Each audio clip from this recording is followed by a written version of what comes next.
કુમાર ગિરીશભાઈ ગાયકવાડ. આજે હું તમારી સમક્ષ એક પાત્રીય અભિનય રજૂ કરીશ તે તમે શાંતિથી નિહાળશો. શું મિત્રો, તમે મને ઓળખો છો? મારા અનેક રૂપ છે. સવારે તમારા સ્નાન ઘરથી રાત્રે સુવા સુધી હું જ તમારે કામ આવું છું. તમારું બધું જ જીવન મારા પર નિર્ભર છે. તમારા શરીરમાં પણ હું જ છું. અને તમે જાણો છો, મારા વગર તમારી રસોઈ બનતી જ નથી. જમ્યા પછી તો તમને મારી જ યાદ આવે. હવે તો મને ઓળખી ગયા ને? બોલો બોલો બોલો બોલો, હું કોણ? હા,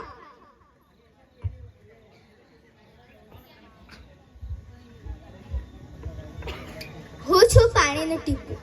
તે જુઓ, તે વૃક્ષના પાન પર હું કેટલું સુંદર લાગુ છું. અને તમને પેલા આકાશમાં કાળા વાદળો દેખાય છે ને, તેમાં હું મારા સાથી મિત્રો સાથે રહું છું. પછી હું તમારી પાસે આવું છું. જુઓ, આ પાણીની બોટલ, એમાં પણ હું જ છું.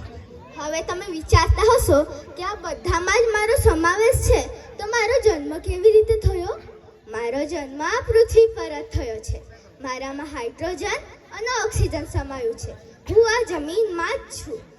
પૃથ્વી પર જીવવાની શરૂઆત મારાથી જ થઈ હતી અને આજે પણ તમારું અસ્તિત્વ મારા પર જ નિર્ભર છે. હું માત્ર પીવાનો પ્રવાહી નથી, પરંતુ આ દુનિયાનો એક અત્યંત મહત્વનો તત્વ છું. મારી એટલે કે પાણીની અછત એક ગંભીર સમસ્યા છે. વધતી જતી વસ્તી, શહેરીકરણ અને ઉદ્યોગીકરણના કારણે મારી માંગમાં વધારો થયો છે.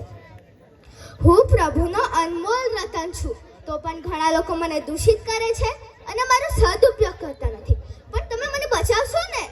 મારો સદુપયોગ કરશો ને? હા, મને વિશ્વાસ છે કે તમે મારો સદુપયોગ કરશો. જો તમે મને બચાવશો તો હું તમને બચાવીશ. આભાર.